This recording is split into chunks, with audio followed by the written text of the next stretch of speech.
Good day. We are the Group 2 from Grade 11 Bernoulli, and this is our presentation for Week 1. Antiderivatives, including the power rule, trigonometry, and double antiderivative. So without further ado, let's begin. Antidifferentiation. It is just differentiation but backwards. For example, the derivative of sine x equals cosine x. So, the antiderivative of cosine x equals sine x. It is just the opposite of the derivatives that we learned last quarter. Let's say we have a given function which is f of x. The notation for an antiderivative is the capital of f of x. After that, we will get the first derivative of f of x that will lead us to f prime of x. Find the definite integral of 8x cubed minus 6x squared plus 4x plus 2 dx. So as we can see, the first power is an x power, and this simply means that we can use the power rule. So what is the power rule? If your power is not -1, and if it is any other power, the integral of x to the power is x to the power raised by 1 over that power raised by 1 plus c. So after we have applied this rule, we can now get our answer, which is 8x raised to 4 over 4 minus 6x cubed over 3 plus 4x squared over 2 plus 2x plus c. And as we all know, we can still simplify this. And after simplifying it, we now have our final answer, which is 2x raised to 4 minus 2x cubed plus 2x squared plus 2x plus c. For this example, we have 8x raised to 6 plus 7x squared plus 4. Using the power rule, we can integrate this example. 8x raised to 6 will be equal to 8x raised to 7 over 7 since we add 1 to 6 and divide it by 7. 7x squared will be equal to 7x cubed over 3 since 1 is added to 2 using the power rule and divided by 3. 4 will be equal to 4x and plus c. The antiderivative for this example is 8x raised to 7 over 7 plus 7x cubed over 3 plus 4x plus c. Here's the example of antiderivatives.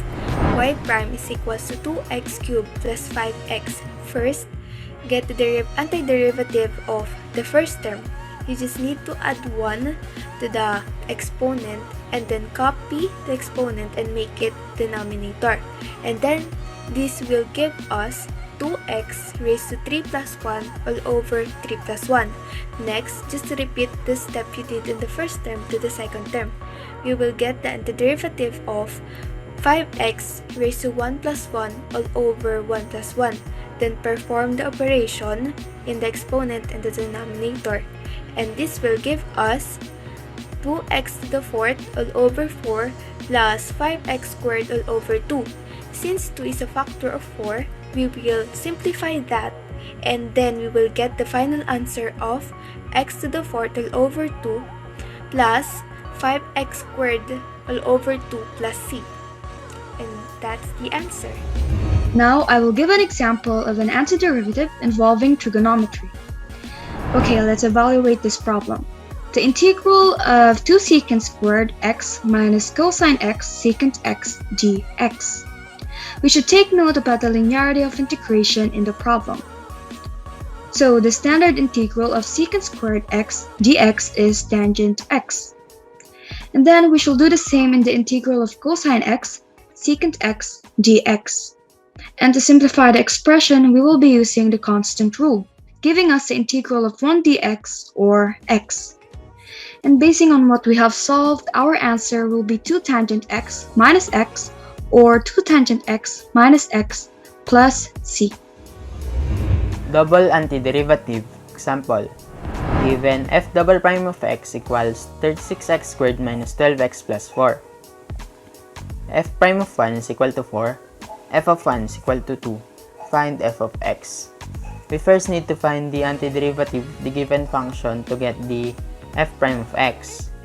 F prime of x equals 36x cubed over 3 minus 12x squared over 2 plus 4x plus c. Then simplify to get 12x cubed minus 6x squared plus 4x plus c. Then we can substitute 1 to the equation and simplify to get f prime of 1 equals 12 minus 6 plus 4 plus c. Since it is given that f prime of 1 is equal to 4, we can substitute 4 to f prime of 1. 4 equals 12 minus 6 plus 4 plus c. Then we can get the value of c equals negative 6. We can now substitute the value of c to the f prime of x. F prime of x equals 12x cubed minus 6x squared plus 4x minus 6. Then find the antiderivative of the f prime of x to get the f of x. F of x equals 12x to the 4th power over 4 minus 6x cubed over 3 plus 4x squared over 2 minus 6x plus d. Simplify to get f of x equals 3x to the 4th power minus 2x cubed plus 2x squared minus 6x plus d. Then substitute 1 to the equation and simplify. Since f of 1 is equal to 2, we can substitute 2 to the f of 1. 2 equals 3 minus 2 plus 2 minus 6 plus d. Simplify to get d equals 5. We now find the value of d and we can substitute it to the function. F of x equals 3x to the 4th power minus 2x cubed plus 2x squared minus 6x plus 5. So that is our presentation and hopefully you like our video. Again, that is all. Thank you and see you next week.